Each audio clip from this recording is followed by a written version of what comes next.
Take a good look at the clock on that screen. In just over 12 hours, the Department of Homeland Security will run out of money. Yes, we're going to talk about very serious news about what that means. But since Speaker Boehner brought it up, we thought we'd bring in another member of Congress to discuss it as well.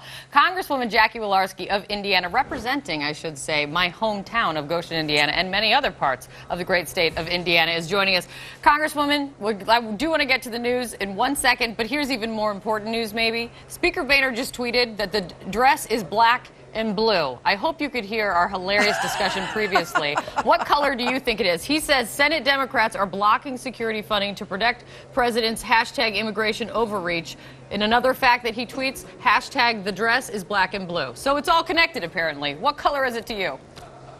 You know, I'll go for black and blue, and I won't overrule the speaker, and I'm grateful that you're a fellow Hoosier. So clearing all that stuff up, I just want to tell you right. that the clock is ticking, right? And I think that when we're looking at what's going on with this issue of DHS funding, I think the House Republicans have done what we said we would do. We acted. We fully funded the Department of Homeland Security as well. And I think that, America is watching the Senate. They watch what the Senate just passed. I think it's responsible on our part to do a 3-week CR and fund the Department of Homeland Security. The issue of immigration funding, we have to remember, is not available for the president to spend. That funding has been suspended by a federal judge, and until that appeal comes back, this is a great window and umbrella for us to be able to fund the Department of Homeland Security and to be able to go then and file the motion to conference with the Senate, and so that we can sit down and come up with a bill the American people will support. And let's not forget, and you've talked about this earlier, I've been watching your show, you're going to Israel. We have Prime Minister Benjamin Netanyahu coming next week, Monday and Tuesday, and the level of security threat in this country will be at an all-time high, and there's imminent threats all over aimed at this nation every single day. And I think we have to take a look at this, be responsible, and I think that's what we're doing. This is a responsible approach to getting where the American people want, which is let's have a continued conversation with the Senate. And you know what? If the leader of the Senate doesn't bring down that motion and allow a vote on a conference committee, then the American people are going to see who's holding the bag here. Representative, first of all, thank you. I'm glad to know that you are a viewer of At This Hour. We're happy to have you with us. But you're also an experienced politician. Let's project forward 3 weeks from now. 3 weeks from today, if you extend funding on Homeland Security for another 3 weeks, you can't honestly tell me you're not going to be right back here again facing this same dilemma 3 weeks from now.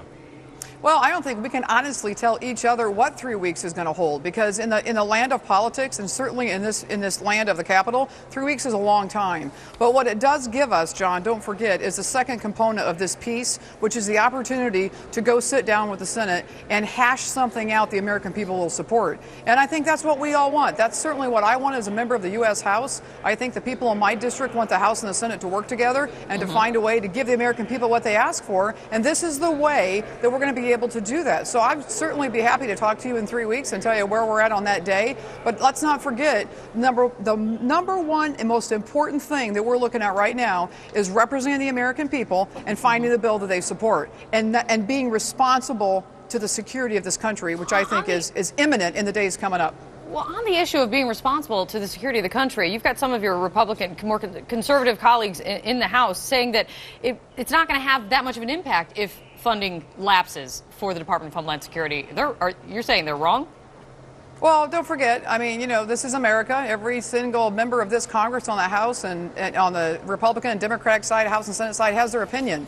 I happen to be speaking for myself as one member. Don't forget, I'm also on the Armed Services Committee. And so when we're talking about the commitment to keep this nation safe and the high stakes next week with Prime Minister Benjamin Netanyahu coming in, we're all weighing different options. I just happen to always look at erring on the side of national security.